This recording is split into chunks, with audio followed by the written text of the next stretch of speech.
Okay, onwards, upwards, and I want to really recommend that everyone's watching this video because it really looks like, initially it looks like something we've just never done before. But we have. It's almost just something hiding in disguise. There's a little space here for a diagram. Hint, draw a diagram. It says sine 58 equals p. Determine each of the following in terms of p. Remember, what does in terms of p mean? It's, your answers are still going to have p's in them. It's not like cos 58 and then they're saying, well, okay, easy, cos, So we're not looking for you to punch that into your calculator, sorry. What we are looking, however, is for the answer to have p's in the end. Now, my first hint is sine 58 equals p. But normally our trig ratios, it's nice to have as a fraction. So like, remember that first question where we said, well, 5 sine theta equals 4. So what did we do? Well, we divided by 5 so that we had sine theta equals 4 over 5. That is quite nice. Then we've got sine theta as a ratio, so we could go, y is 4, r is 5, and that would be one way of drawing it because we've now drawn it as a ratio or as a fraction. Now, this isn't a fraction, but it's a fraction in disguise. How do we turn p into a fraction?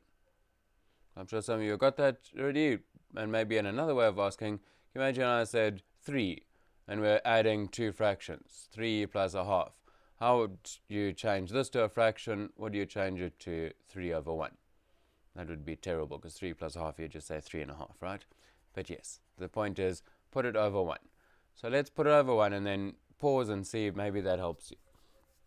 Maybe not. Maybe you're still sitting there going, no. But maybe that's enough to get you going. To go, okay, but what next? You set a diagram. Sine 58 equals p. Sine 58 equals p over 1. Now, we could do this on the Cartesian plane, but we're going to be working in the first quadrant. In other words, we'd have an x value, a y value, and an r value.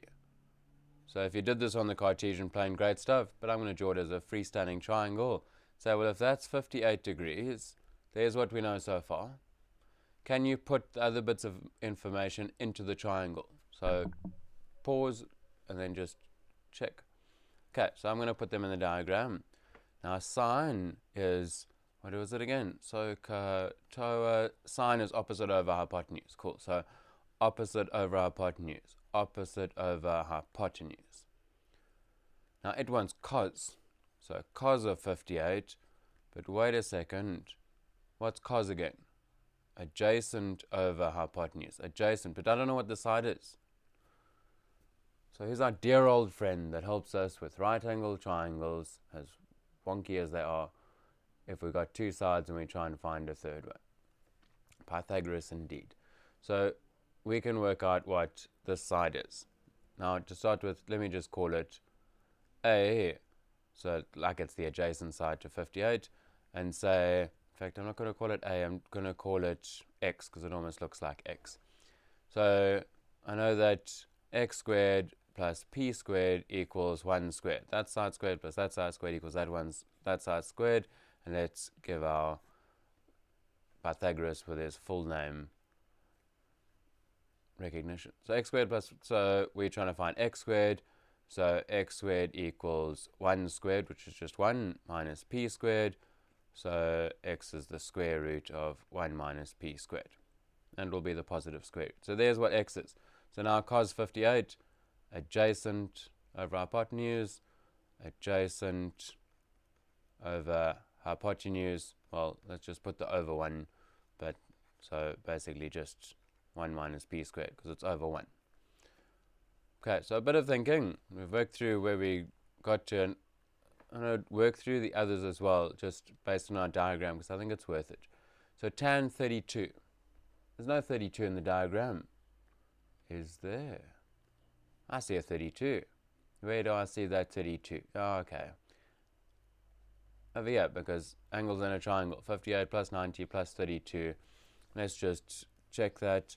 58 plus 32, 90, cool. So those two add up to 90 because that's 90. Okay, cool. So tan 32, let's do it like that. 32. Now tan is, what is it again? It was here. Hey. Opposite over adjacent, opposite over adjacent. This side here, we know that x is this value down there. So it's, we said opposite, this thing here, square root 1 minus p squared over p. Cool. That was like, I think that was a bit of a present of 2 marks because there wasn't much to do, was there? We had already worked everything out. So in terms of p, yeah, that's that. Right, sine 32 over cos 122. Now we're using everything in terms of p. So sine of 32, that's going to be easy enough, right?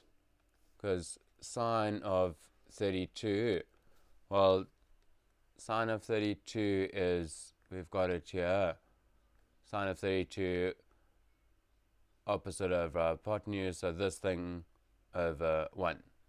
So it's the same as cos of 58. So we're going to work that out. Cos of 122. Now what strikes you about 122? Anything in particular? If that's not enough, what strikes you in terms of, remember let's re-look at this question. Is it 180 minus 360, 90, 180 something? So is it close to 90 or 180? Well, it looks close to either 90 or 180. I don't know which way to go on this one actually. Let's go for cos 122 is the same as, isn't it 90 plus? So let's just tackle this with a Cartesian plane. Now you don't need all this, but just for the sake of explaining it, and maybe you're going, that seems like a whole lot of extra effort, especially 2 marks means that we should just get there. Doesn't mean that we must just get there. It means it could require a bit more thought. So we've got cos of 122. Now 122 is sitting over here somewhere. So it's definitely going to be a negative value. We know that. Now we could look at this in terms of 2 ways. We could either say, well, isn't this just the same as 180 minus something? So if that part there is 122, then this part here, what's this part here? Conveniently 58. So isn't it just 180 minus 58? So we could say, okay, well 180 minus means it stays as cos. So cos 58. I know we're in sines quadrant, so it must be negative. Cool, negative. Well, cos of 58 we know that we can work out, right? Because there's 58. Cos of 58, in fact, we worked it out already. Cos of 58, sine of 32, well, they end up being the same thing. 1 minus p squared. So 1 minus p squared, this is square root of 1 minus p squared. So in other words, that thing there is equal to 1, because it's that, and that feels strange. Is it? Well, let's just check. Fraction sine of 32 over cos of 122. Now I'm well aware that minus 1, because this was minus. So I was going to say I'm well aware in the test you don't want to, let's just check it on the calculator, but hey, wasn't that helpful? Because it reminded us of that minus over there. Okay, so that would be one way of doing it. The alternative way that sticks out to me is to say, well, cos of 122, that's the same as 90 plus what? Well, plus 32. So cos of 122 is 90 plus, when we're doing the 90s, cos becomes sine. Now, so it must be sine of 32. But cos of 122, second quadrant, cos is negative, so this must be negative. So in other words, we've got, this is the same as sine of 32 over minus sine of 32 equals, cancel, minus 1. So that would be another way of doing it. I don't know which one you prefer. Yeah, it would be interesting. Yeah, let me know which one works better for you. Either one is perfectly mathematically valid. Your final answers in terms of p, well, we didn't need any p's. Yeah, I don't know which one. Which one seems? This one feels clean. Like, we didn't even need the p part. But then this is like 180 plus or minus. I feel more comfortable with that because you're like cos is it plus or minus, and that thing was the same as that, so they cancelled. Yeah. Anyway, 7 good marks in the bag. Another. Yeah.